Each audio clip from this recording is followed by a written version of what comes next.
All right, so I just had Shri Latha on the show. Wow. If you are into real estate investing, looking to venture into multifamily investing, this is a must listen.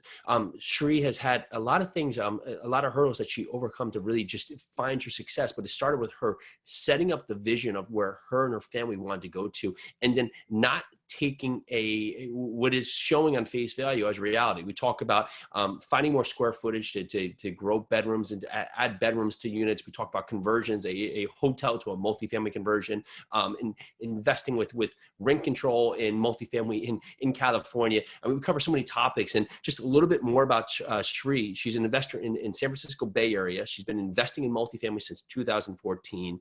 Her husband was diagnosed in 2011 with an autoimmune disease, and was told he was going to be disabled in 5 years. And luckily, within that 5 years, he's recovered to 99%, which is magical. But you can just think about that conversation and why that created the urge for them to want to find certainty in their cash flow and in their life. So her husband and they beat expectation in the next few years, recovered. And over the last 6 years, they've taken on 50 plus unit multifamilies from negative cash flow to high positive cash flow, using really just the BRRRR method, buying a property, selling it, and using the amount of income and just the value they grew into it to take that profit and roll it into bigger projects. And now they're doing these really just awesome strategy of hotel conversions into multifamily. So you're going to enjoy this. Definitely go and check it out. Of course, hit that subscribe button, hit that like button, show us support here. We love bringing this value. Enjoy the show.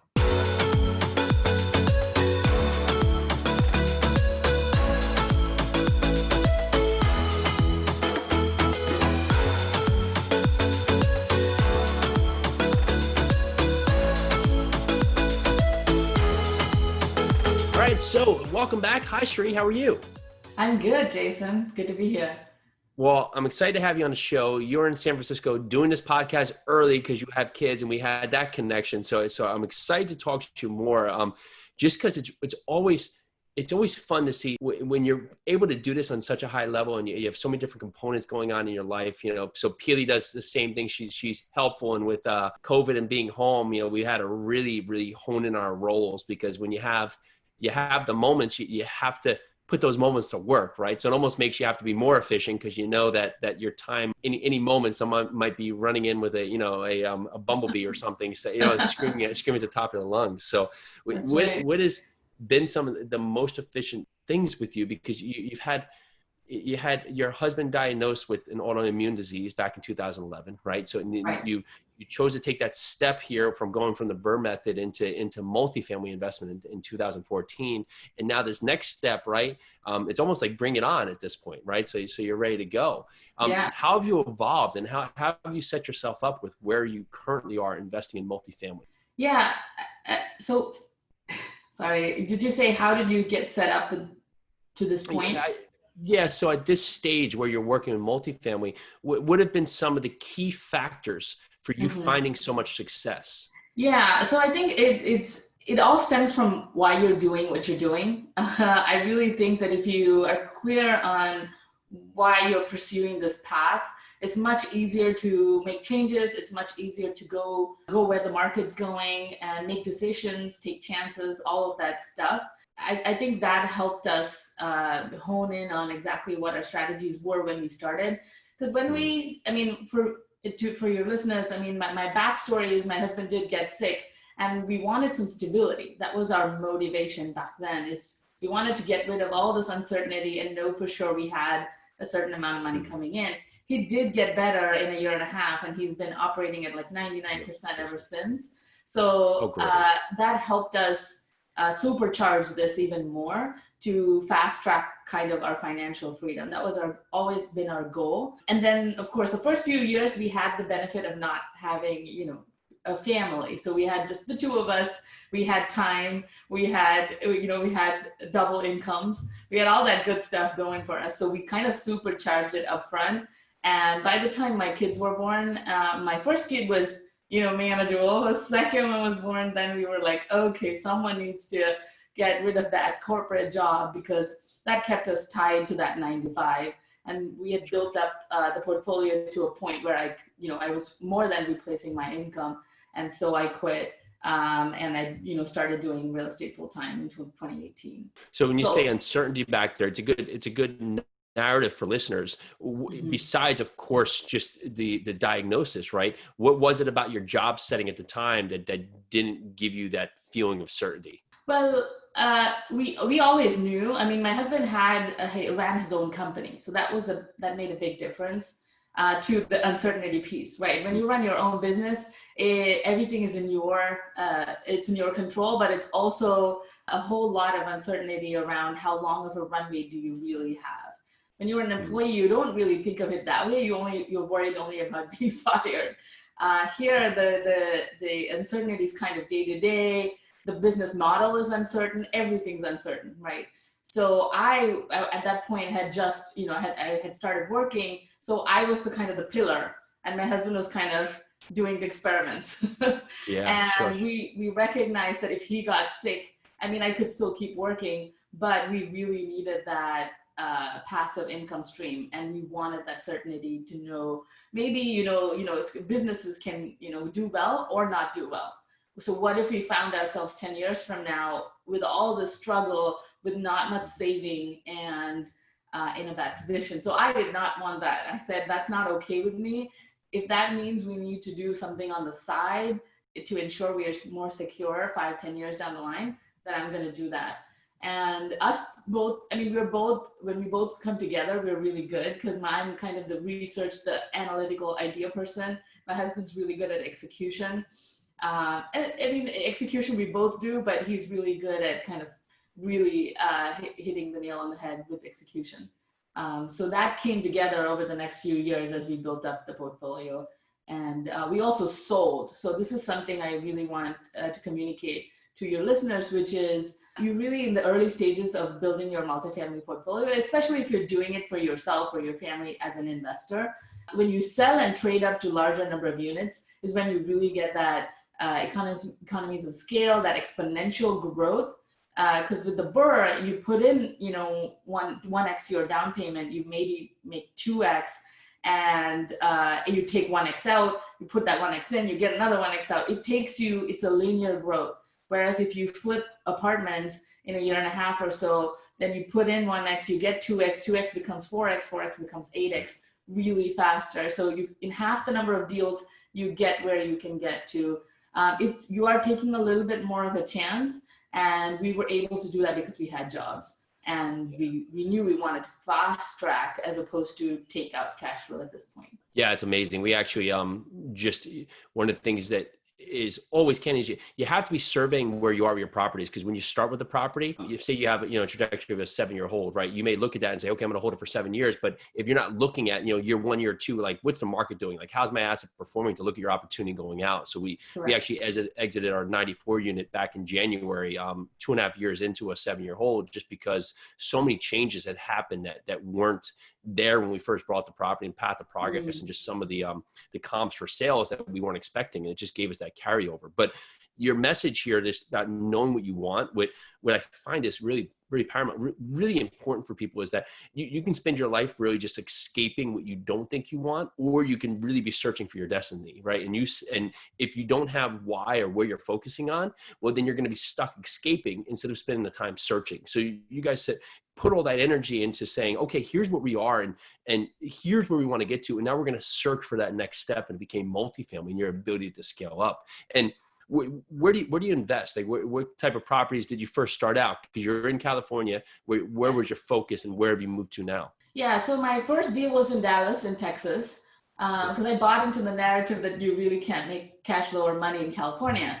So that was my first deal out of state. I basically rehabbed it was 12 units, not a big deal necessarily, but 12 units. I rehabbed all the units in about a year whenever the leases turned, and put it back on the market in a year and a half. And I doubled my money essentially, and brought that money back to California. And California is a little bit of a different beast because price per units are really high. There's rent control. There's all these restrictions around what you can and cannot do. So we definitely had to modify our strategy to fit with what California would would work in California. And three main things I did were layout changes. So I would buy studios and make them one bedrooms make them two bedrooms. Because in the past, I mean, you've seen older apartments, they have detached kitchens. So the kitchen would be like 200 square foot. But nobody needs that anymore. So we just put the kitchen as an open floor plan kitchen. So just like the little against the wall and a little island and in the living room. And then we would take the square footage of the kitchen, take a little bit from the living space, and then make a tiny bedroom. So it was really, I love like, that. So the one thing I want to point out is so many people give you the reasons you can't do it, but again, you're searching for the reason to do it, right? So you said, okay, I'm going to invest in California. So people are winning in this market. So how can I win this market? And you look for a layout and you say, okay, I can capture on just a defunct layout that was built 50 years ago and now turn it into what fits the economic situation today. Correct. Yeah. And density is the biggest, issue here today is that people want affordable, but they want that. So they still want that one bedroom. So they don't mind if it's like a 450 square foot, a 500 square foot, one bedroom, but it's still a one bedroom. So the moment we were able to vet that strategy and, get that rolling, we just basically did that, started to look for properties that would fit that criteria. The second thing we did was cash for keys. So the only way in a rent-controlled market to turn the units is to do what is called cash for keys, which is essentially you come to an agreement with your tenant of a agreed upon sum of money for them to vacate the unit. And we found lenders, like hard money lenders, private money lenders, who would finance that cost as well, because the cost of tenant buyouts is pretty high, like $15,000, $30,000 in California. In the market. So talk us through the narrative, right? Because people may say, you're going to give a tenant $30,000 to move out, but that tenant may be paying, $400. So I live in New York City for a while. So I've seen like the person who's paying $400 and a property that would rent, for $3,500 now. And they're like, and they just been there for years. Right. So you get the money from the hard lender, right? Or a hard money lender, $15,000, you give it to the tenant. What is the process? Like show the full cycle of it. Yeah. So, I mean, the first part of it is to buy a property that's renting under market, right? Yeah. So like you said, the rents are severely under market because these markets are historically rent controlled. So the last 50, 60 years, they've been rent controlled. And so the rents they're paying are 400, 500, something like that, when market rents are 2,500 to 3,000. So they're severely under market. So that's the first step, is to buy a property that fits that criteria. The second step is you either while you're in contract, start the conversation, right? So how many people are likely to move out during contract. And if that number hits your target, then you move forward, or otherwise you back out. And you find a seller who's okay with you doing that, because it's actually a win-win. If you figure out that half, like the tenants are ready to move out, it's a win-win even for the seller. So regardless, you figure out how many people are likely to move out if that fits your business model. And there's a certain step-by-step process you need to follow with the city, because these are cities that really care about how you go about doing it. So you need to file certain paperwork, all of that good stuff, start the conversation. If you agree upon a number between you and the tenant, I think there should be 1 degree of separation, meaning your property manager has that conversation, not you. And you come to a number that you agree upon, sign a contract that as of X date, they're going to move out, hand you over the keys for this amount of money. You show up, hand them over the cashier's check, they give you the keys to the property. You then file that, copies of that paperwork with your hard money lender. And your hard money lender, kind of like a construction draw, they send an inspector to make sure the unit is vacant. And once it's vacant, they release that money to you. Interesting. How cool. There you go. Right. And the opposite side here is now you can pull this in, renovate it to today's standard, get that $2,500, and depending at, your 3 or 4% cap rate, wherever you are in San Fran these days. Right? Yeah, that's the math. And so for every dollar you add, it's like $20 on the sale price. So so that's almost like a $200,000 bump on average. Wow. And see that's the part there where if you're listening here, there are scenarios, right? So you find a way, you spend 15K, you get back, or 30K, you get back 200K, right? So looking at that advantage, that's awesome. And have you transitioned fully into investing in your market now, or are you still investing out of state too? No, I I am. So as of last year, they passed statewide rent control. So now the whole state, not just pockets, is rent controlled. So last year we actually sold half our portfolio. We're keeping half almost like a test, because no one really knows the answer to whether it's worth holding in California or not. So we came to the agreement: we'll sell half, we'll keep half, and so we sold half, and we're actively looking to invest that the cash or the capital out of state right now, which is where the hotel to multifamily conversion comes in. Gotcha. So where's the hotel? The hotel that we're in contract on is in Albuquerque, New Mexico. Interesting. Yeah, it's right in the heart of the city. Yeah. What was it? Was that one of your core markets, or do you focus on many markets, or is just a few select markets you dive into? Yeah, it's funny. So actually, we actually had a deal come through. So I've been researching this for like 6 months pre-COVID, just on accident, because I thought it was potentially a good idea. But I was researching land use and zoning and how that works, because I know people have converted properties from one to the other. And I met a lady here actually in California who does takes a piece of land and rezones it for hotel construction. So it's a slightly different model, but I got a chance to meet with her and talk with her to understand this entitlement process, right? And how to take a piece of land to do something else. And once I understood that, my wheels got churning, and I thought, how can I do that for multifamily? Where does it make sense, and how do I mitigate the risk? Because it's risky to take a piece of land and convert it to something else. Sure. So I said, how can I mitigate that risk? And then I found out something called build by right, or zoning by right, meaning certain pieces of land by right allow multiple land uses. So I can find a piece of land that allows you to run a property as a hotel as well as a multifamily. And once I hit that, I was like, okay, that's my jackpot. That's where I'm going to go. So I then went to CoStar, pulled a list of all hotels in that area, matched it up with the zoning, and then narrowed it down to the zoning that I wanted it to be, gave that list to a hotel broker, and I said, go call all these people. Gotcha. So you actually, that's really interesting. So zoning by right, which is super cool. So you weren't looking for barren land. You were actually looking for a convertible hotel. And then, so you'd go there, have CoStar basically do the homework for find me all the hotels that are potentially in this zoning pattern.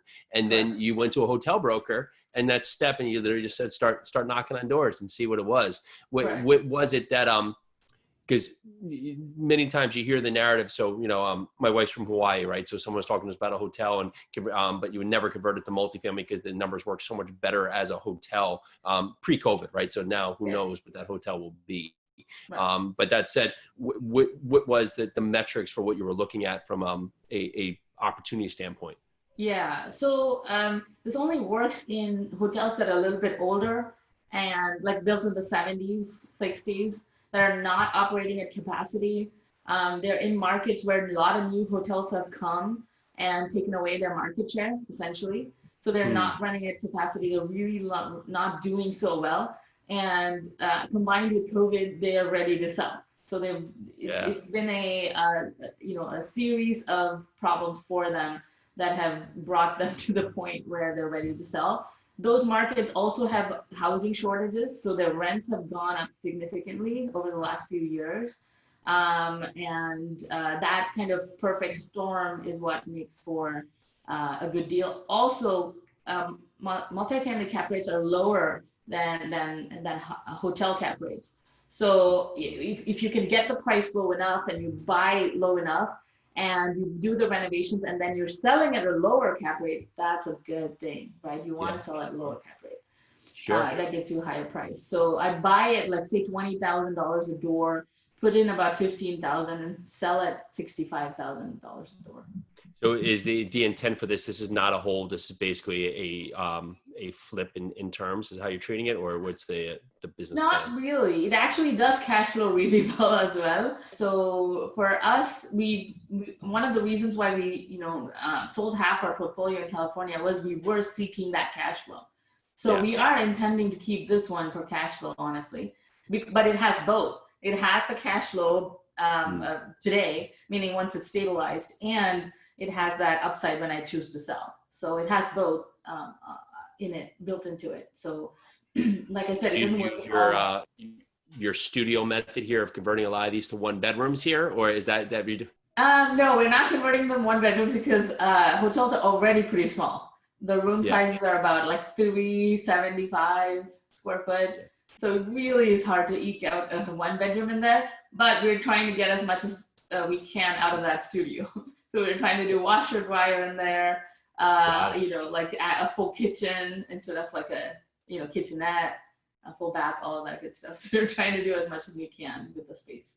Yeah, and so these are all, I would assume that they're all outside entry units. Is that how Correct. it works? Yeah, interesting. They're outside entry, kind of garden style. Those are also part of our criteria because the big tower style does not work. It just looks too much like a hotel, but the garden style kind of spread out 1-2 level hotels, those really work.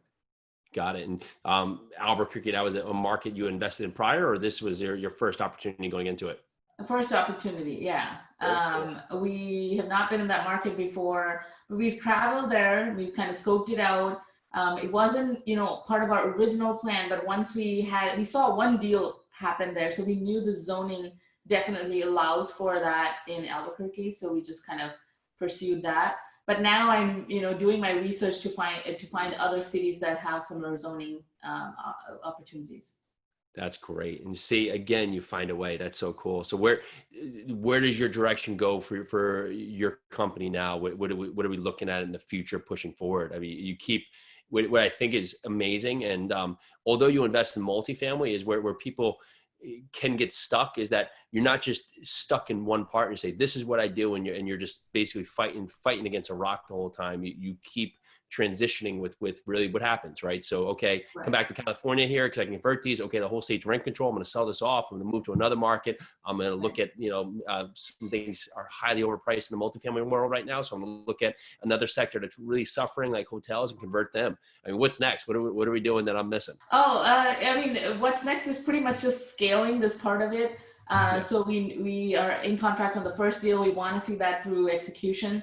But once we kind of narrow that model in place, then we want to scale that by doing many more of these hotel to multifamily conversions. Because I think there's definitely something there, and housing is never enough in most cities. So if you can find the right city that's growing and that fits the bill, then multifamily, I honestly feel is safer. And maybe it's because I'm looking at it from multifamily eyes, because I don't know anything about hotels and running a hotel. So it helps to have that kind of vision for, this is what I know will work for multifamily. Maybe you can do 100 other things with it, but this is what I know will work, and I just want to scale that. So I'm bringing on some investors on future deals for such hotel to multifamily conversions. And we personally are also getting closer and closer to our own original goal of, getting financial freedom and living out what we wanted to live out. So that's exciting as well. Good. Well, I've learned a ton today. I know the audience has gotten a ton. And great what you're doing. Super to your success. Tell others about best way to find you, your program. Where's the best way if they want to learn more about you and what you're doing? Yeah, so the best way to find me is the SriLathaGroup.com. So that's TheSriLathaGroup.com. I'm also on Instagram as Bay Area _multifamily. I have a coaching program which is about 3 months long, where I teach what I do specific to California. So if you're an investor in California feeling disheartened, that's a good place to start looking. And of course, the hotel to multifamily conversion that I talked about, we're looking to scale that business and looking for partners there as well. So happy to be here, Jason, and talk with you. Well, thank you so much. I love the message carries always through. It's not where you are, it's where you want to be, is that bridge to get there. So thank you for coming on the show. This has been great. Absolutely. Fun being here. Thanks, Jason. Thank you. Bye now. Join us for your second cup of coffee every Monday through Friday at noon. Live every day, bringing us our best content we've done so far. Super excited, super engaging, bunch of great guests. We're here to answer your questions, and we so appreciate you listening. Make sure to check this out. Can't wait to see you.